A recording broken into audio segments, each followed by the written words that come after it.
Welcome to the Catalyst Sale Podcast. Whether you are a sales professional, not in sales but interested in helping people solve problems, or a founder, CEO who is looking to grow your business, you'll find practical tools, stories, and experience you can apply to your role. I'm your host, Jody Mayberry, and probably the most important thing you will find on this show is Mike Simmons, the founder of Catalyst Sale. Hello, Mike. Hey, Jody.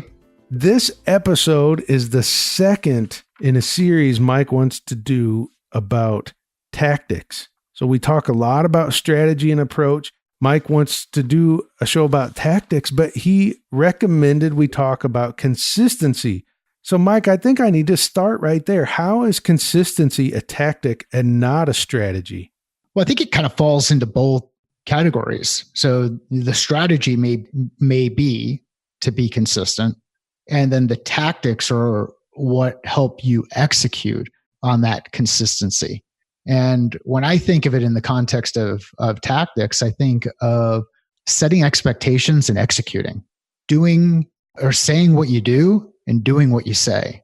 These are really important things to consider if you want to build up not only rapport, but a high level of trust and be in a position where your clients know that if they send something to you, or if they ask you to do something, or if you commit to doing something, they know they can count on you.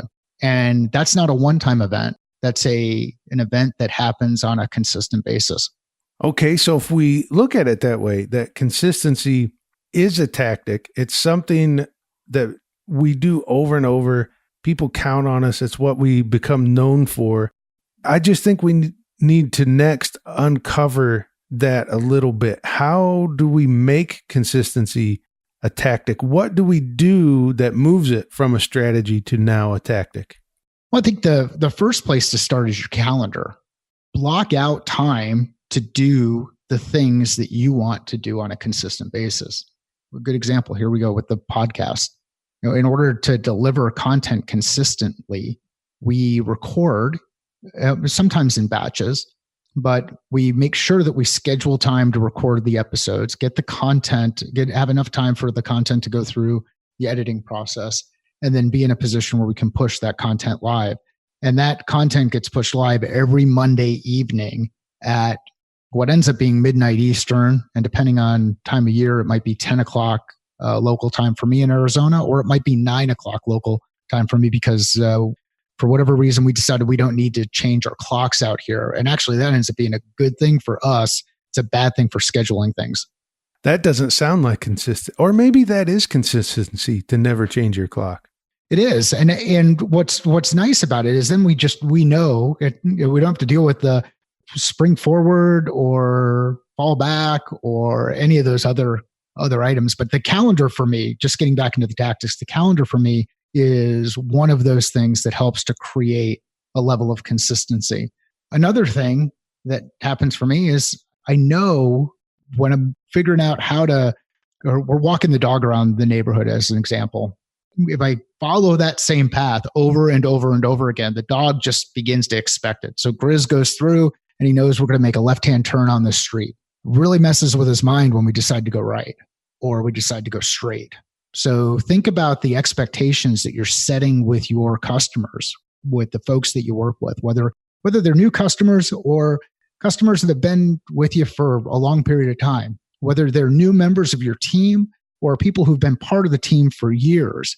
You, through the behaviors and the activities that you take on a day-to-day basis, start to set expectations, whether stated or just expected. And it's up to you to continue to execute on those. Or if you're going to change behavior, then communicate that you're going to change those over time. Well, that's what the whole Six Sigma thing is about. And we won't, I don't know if it's worth going into Six Sigma on a sales podcast, but the whole point of it is consistency. If you say you're going to deliver in 5 days, it's better to consistently deliver in 5 days than to sometimes deliver in 2 days and sometimes deliver in 8 days, but average out at 5 days. And I think the same is true for most of the things you do. Your customer needs to count on when Mike says 5 days, it's 5. It's not sometimes 2. It's not sometimes 8. Yeah, you create patterns. So, we just talked about the pattern of walking the dog, and the dog kind of gets into this idea that, hey, this is where we're going to go, and this is just kind of how things work. Same thing happens with your customer base, and same things happens with the team that you have. You create these patterns, these expectations. So and I'm not educated in Six Sigma, it's not part of my background, but when I hear people talk about quality and applying an operational mindset into the work that they do, I think of being able to identify patterns, whether you create those patterns or you just identify patterns that have been created by the market. In this instance, where I would go with this is you can start to design the approach that you take with your customer base. And as you design those consistent, let's say, guideposts that they have in how they navigate maybe a purchasing decision, when you start to see things that are inconsistent, they will help you reveal risk and reveal potential opportunities to ask other questions. So consistency, again, from a tactical perspective, now what we're saying is let's design how we expect those outcomes to occur over a period of time, and then use that design to help us understand when things don't necessarily match up and they force us to pause or ask a couple of questions. Well, one of the first things you mentioned is the calendar.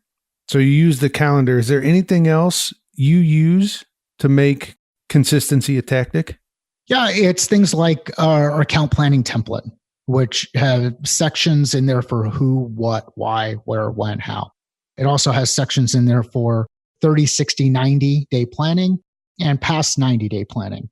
By consistently using this same framework, it helps improve the likelihood of execution.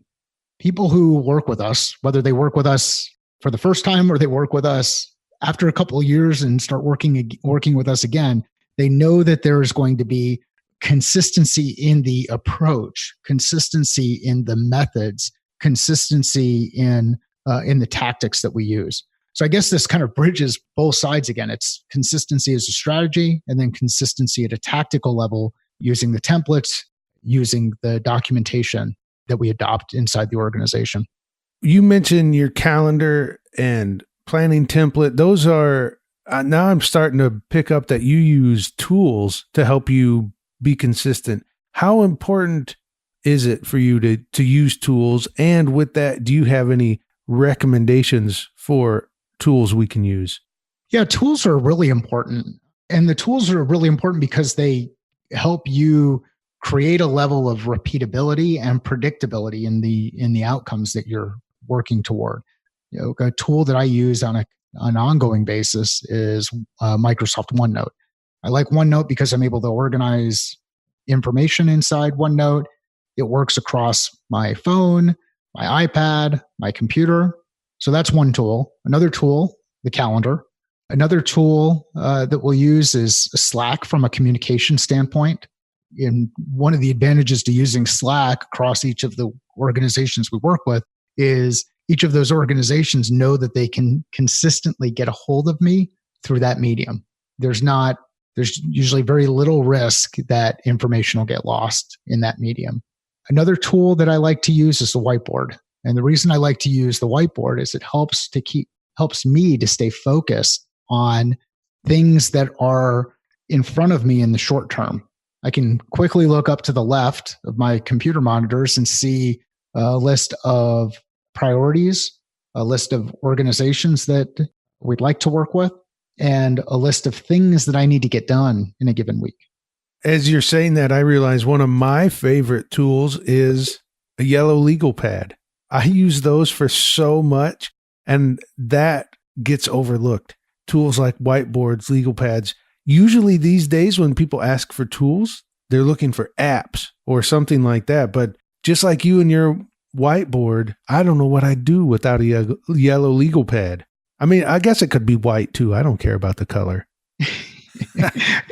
Well, and it's like note cards. I mean, I have a stack of note cards in front of me, and those are organized in a way that helps me kind of move components around to figure out to either reprioritize areas of focus for the business over the next 90 days, or even keep focused on the thing that I need, the 3 things that I need to get done today. And that's a note card and a pencil.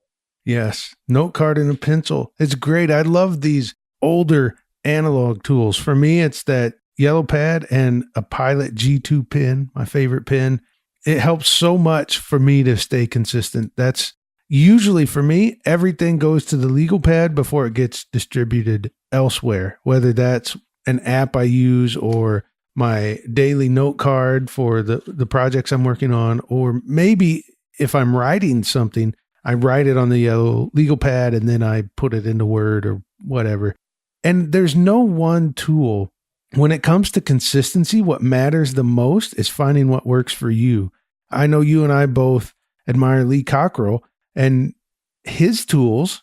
Just because he says this is what I use, that doesn't mean that's what's right for you. And just because you hear Mike uses a whiteboard, maybe a whiteboard isn't the best for you. You find what works for you, and that's how you remain consistent.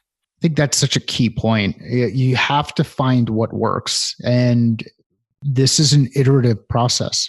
You test. And Jody, we've talked a bit about you and Evernote and me with OneNote. I've gone back and forth between using either of those tools over time. You test, you identify what works for you, and then continue to execute. And just because you start using one thing for a period of time doesn't mean that you can't try other things. You might find that there's an evolution. There's an evolution that takes place where maybe instead of using a note card, maybe the legal pad is a little bit better because you have more space. So test, figure out what works well for you.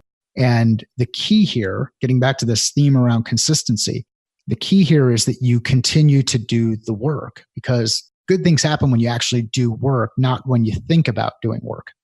Yeah. And that reminds me that you talk about the washing machine sometimes. It appears to be busy, but all it's doing half the time is just shaking around. And we fall into that trap. We just shake around and we don't get much done. Although a washing machine, it still cleans the clothes, even though it looks busy. It serves a purpose, right? That's right. Okay, Mike, as we wind this one down, you've talked about calendar, planning templates, tools, anything else you want us to know about consistency? I think we've covered pretty well. I'll ask, here's another one of those calls to action that we're doing for the group. I would say, if you're out there listening and you have a tool, a technique, or tactic that you use to improve your overall consistency and you'd like to share it with the community, please do so. You can share that via Twitter with @CatalystSale. And if you'd want to share it with me directly, you can do that by going to the Catalyst Sale website and sharing that via our live chat area. I like that when people reach out and share some of the tools they do on my podcast. Not long ago, I shared some quotes that I refer to every day. I keep them pinned up next to my desk so I can reference them. And I asked people to share. And it was so inspiring to hear what other people do and why they do it and how maybe they use quotes differently. So I just love that. Mike and I record together, but it's just the two of us. So when we hear from you, it just adds a whole new element. So please share what you do for consistency, because that will just delight us. And Mike, I know you are active on Twitter. So if someone wants to share what they do on Twitter, how can they find you? You can find me @Simmons_M. And when I'm tweeting, that's me live. I don't have anything programmed in. So sometimes I guess the season's over with, but sometimes you'll catch me in the middle of a football game. Other times you'll catch me in the middle of a barbecue. And other times you'll catch me interacting with a number of folks in the learning space and here in the sales space. So I look forward to hearing from you and seeing you on Twitter. All right. Thank you so much, Mike. And thank you for being consistent every week with this podcast. And thank you for listening to the Catalyst Sale Podcast.